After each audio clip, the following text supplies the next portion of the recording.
ஒரு டாப் எம்என்சியில் வந்து நம்ம போராடி எப்படியோ வேலையை வாங்கிடுறோம். சிஇஓ வந்து ஃபாரின்லேருந்து வந்து இந்தியா வர்றாரு. அவரை தனியாக சந்திக்கிற வாய்ப்பும் கிடைக்குதுன்னு வச்சுக்கோங்க. அப்போ போய் அவர்கிட்ட ஹைக்கை கொஞ்சம் பார்த்து சேர்த்தி போடுங்க, உங்களுக்கு வேணால் பர்சன்டேஜ் நான் கொடுத்துட்றேன், உங்கள் நம்பர் கொடுத்தீங்கன்னா ஜிபே பண்ணிடுறேன் அப்படின்னு வந்து சொல்கிறது வந்து கரெக்டுங்களா?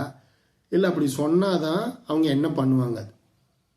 உலகத்தில் மிகப்பெரிய நல்லவனாக இருந்தாலும் டெர்மினேஷன் லெட்டர் கொடுத்து அன்றைக்கே வீட்டுக்கு அனுப்பிச்சிருவா. அப்படி இல்லை கொஞ்சம் மோசமானவனாக இருந்தால் எந்த கம்பெனிலையுமே ஜாயின் பண்ண முடியாத பண்ணி விட்ருவா. அப்படின்னு நல்லா யோசிச்சு பாருங்கள். இந்த உலகத்தையே படைச்சு உலகத்துக்கே படி அழகிற பகவான்கிட்ட நம்ம பண்ண வேண்டியதை பண்ணாமல் எனக்கு இதை பண்ணி கொடு, நான் காசு கொடுத்துட்றேன் அப்படின்னு சொல்கிறது வந்து அவரை அசிங்கப்படுத்துறதா இல்லைங்களா? ஆனால் அப்படி இருந்தாலும் அவர் வந்து அதை எதையுமே எடுத்துக்காமல் குழந்தை வந்து அறியாமையில் இருக்குது, புரிய வைக்கிறத புரிய வச்சுட்டா சரியாக போயிடும்னு தான் அவர் முயற்சி பண்ணுவார். அட்லீஸ்ட் நம்ம புரிஞ்சுக்கிற தன்மையாவது நம்ம வளர்த்திக்கணுங்க.